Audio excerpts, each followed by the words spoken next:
चुगे वरिया छानी। गली खोर माँ धार बोहागे कुल कथे जिन गानी। गली खोर माँ धार बोहागे कुल कथे जिन गानी। अरे चुगे वरिया छानी, अरे चुगे वरिया छानी। हाँ कुल कथे जिन गानी, अरे कुल कथे जिन गानी।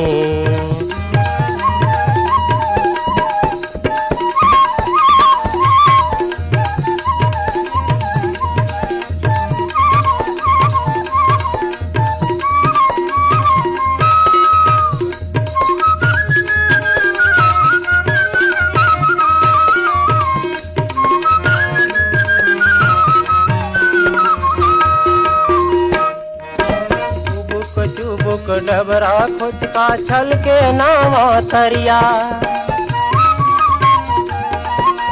सावन के अमृत ढिलागे मांगन खेती परिया। फागुन के रंग लागे जैसे,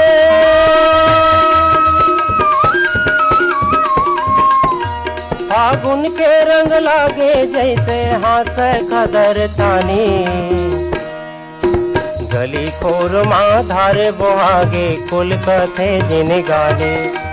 गली खोर माँ धारे बोहागे कुल कथे जिन गाने।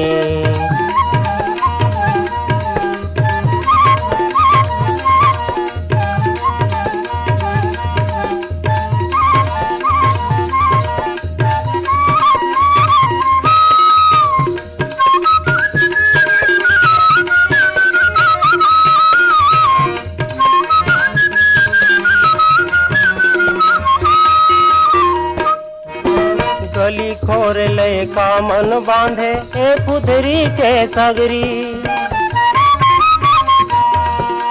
मटकत है पनिहारी ने दीदी छलकत हवे गगरी। हाथ हाथ इतरावत गावे,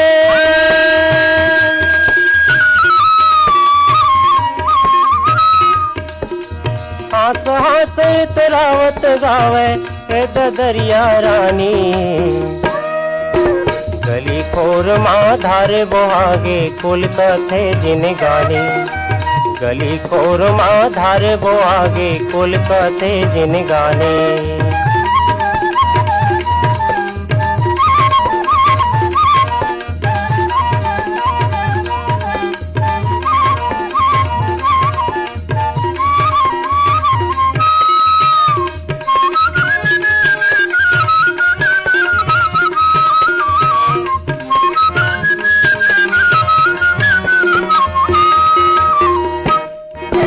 मार झमाझम नाचत हावे बिजली परी बनके।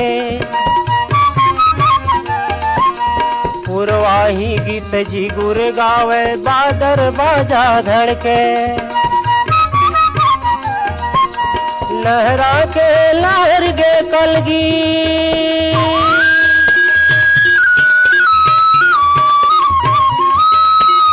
लहरा के लहर गे कलगी नाचे सब परानी। गली खोर माँ धारे बोहागे कुल कथे जिन गानी। गली खोर माँ धारे बोहागे कुल कथे जिन गानी। हरियर हरियर दिखे भुइया,